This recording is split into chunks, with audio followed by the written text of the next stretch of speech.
आज की इस वीडियो में हम देखते हैं फल परिरक्षण नामक चैप्टर के क्वेश्चन आंसर। और पहला क्वेश्चन है हमारा, रिक्त स्थानों की पूर्ति कीजिए।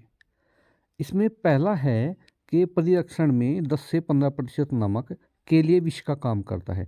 तो ये जीवाणुओं के लिए अगर जो है किसी भी जैम में या किसी भी अचार में या किसी भी वस्तु में 10 से 15% तक अगर नमक होगा तो वो जीवाणुओं के लिए विष का काम करता है। उसके बाद हम देखते हैं दूसरे नंबर पर पेय पदार्थों को परिरक्षित करने में रसायनों का प्रयोग किया जाता है। तो खाली स्थान में आएगा पोटेशियम मेटाबाइसल्फाइड तथा सोडियम बेंजोएट। क्वेश्चन 3 है, डिब्बाबंदी में डिब्बे से हवा निकाल दी जाती है। तो देखिए, डिब्बाबंदी में से हवा निकाल दी जाती है, खाली स्थान में आएगा डिब्बे। उसके बाद क्वेश्चन दूसरा है आपका, निम्नलिखित में सही के सामने जो है सही तथा गलत के सामने आप गलत का निशान लगाइए। जैसे इसमें लिखा है कि अचार में तेल मिलाया जाता है स्वाद बढ़ाने के लिए, नहीं, ये गलत है। परिरक्षण के लिए, जी हाँ, ये सही है। हम अचार में जब भी तेल मिलाते हैं तो इसका मतलब है हम अचार को सुरक्षित रखने के लिए ही उसमें तेल मिलाते हैं। बाकी के दोनों जो नीचे ऑप्शन है ये गलत है। क्वेश्चन है 3, परिरक्षण से आप क्या समझते हैं। देखिए, फलों एवं सब्जियों को खराब होने से बचाने हेतु अथवा उनकी गुणवत्ता अधिक समय तक बनाए रखने के लिए की जाने वाली क्रियाओं को फल परिरक्षण कहते हैं। उसके बाद क्वेश्चन 4 है, परिरक्षण की आवश्यकता क्यों पड़ी। उत्तर लिखिए, फल और सब्जियों के सड़ने से भारी नुकसान होता है, इस नुकसान से बचने के लिए परिरक्षण की आवश्यकता पड़ी।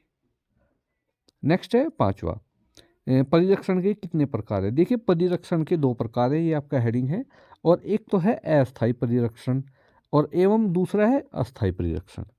अब हम थोड़ा सा इनके बारे में समझ लेते हैं। देखिए, अस्थायी परिरक्षण में वस्तुओं को जीवाणु रहित करना, नमी से दूर रखना, ठंडे स्थान में रखना या डिब्बाबंदी करना आदि होता है। अस्थायी परिरक्षण ऊष्मा द्वारा, नमक द्वारा, चीनी द्वारा, रसायनों द्वारा तथा सुखाना आदि से होता है।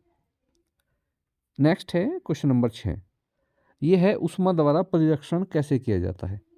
आप उत्तर में लिख सकते हैं कि खाद्य पदार्थों के जीवाणुओं को सामान्यतः 65 डिग्री सेल्सियस ऊष्मा पर गर्म करके नष्ट किया जा सकता है।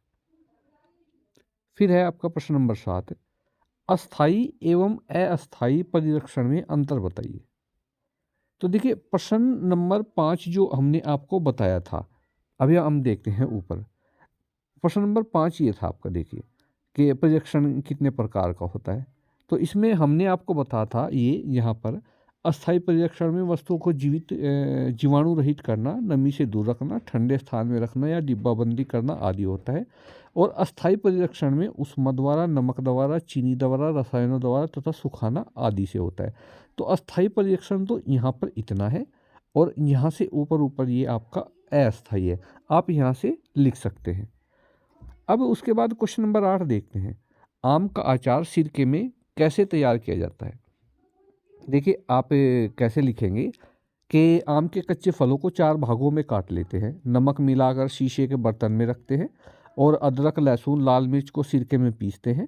मेथी, राई, सौंफ, जीरा तथा मंगरेल को खरल में कूट लेते हैं।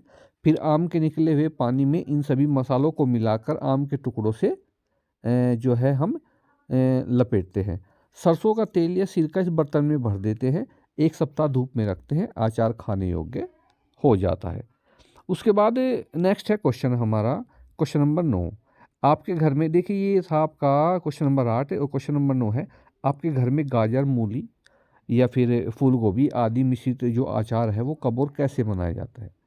देखिए, मैं आपको बता दूं, गाजर, फूल गोभी व सलजम को जो है अच्छी तरह धो लेते हैं, टुकड़े काट कर 5 मिनट पानी में उबालते हैं, उबलते हुए पानी में रखते हैं। फिर इसका पानी सुखाते हैं, मसाले को तेल में भूनकर प्याज, लहसुन, अदरक मिलाते हैं।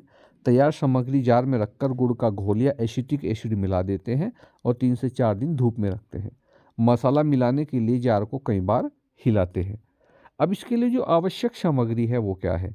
देखिए, गाजर के टुकड़े 500 ग्राम, गोभी के टुकड़े 250 ग्राम और सलजम के 250 ग्राम, लहसुन चाहिएगा 20 ग्राम, लाल मिर्च भी 20 ग्राम, गरम मसाला 30 ग्राम, नमक चाहिए 75 ग्राम, सरसों का तेल 250 ग्राम, एसिटिक एसिड चाहिएगा 10 ग्राम। उसके बाद क्वेश्चन नंबर 10 है, पपीते का अचार बनाने की विधि का वर्णन कीजिए। आप उत्तर लिख सकते हैं कि कच्चे पपीतों को छीलकर छोटे टुकड़े करते हैं, 100 ग्राम नमक मिलाकर 4 घंटे धूप में रखते हैं, शीशे के जार में सिरका इतना डालें कि टुकड़े डूब जाए।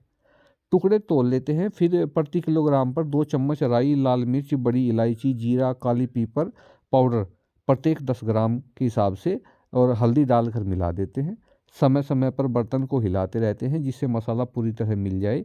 3 सप्ताह बाद अचार खाने योग्य हो जाता है। उसके बाद क्वेश्चन नंबर हम 11 देखते हैं। क्वेश्चन नंबर 11 है, आम का मीठा अचार कैसे तैयार किया जाता है। आप हेडिंग डालेंगे उत्तर में, आम का मीठा अचार। देखिए इसके लिए सबसे पहले क्या होता है, इसे बनाने के लिए आवश्यक सामग्री, ये हेडिंग होगा आपका।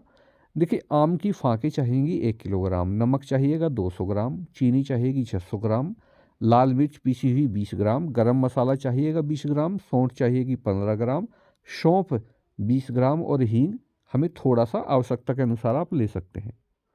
बनाने की विधि क्या है, आमों को ठंडे पानी में धोते हैं, छिलका उतारकर लंबाई में बड़े सरोते से काटकर फाँकों को स्टील के कांटों से छेदते हैं। आम की फाँकें चीनी की चाशनी को अच्छी तरह सोखती हैं। चाशनी अचार को सुरक्षित रखती है। कांच के बर्तन में रखकर मसाले और चीनी को अच्छी तरह मिलाते रहे। 4-5 दिन धूप में रखते हैं और इससे क्या होता है, अचार खाने योग्य हो जाता है। देखिए बहुत ही महत्वपूर्ण चैप्टर था, हमने सभी उत्तर आपको बता दिए हैं, आप लिख सकते हैं। धन्यवाद।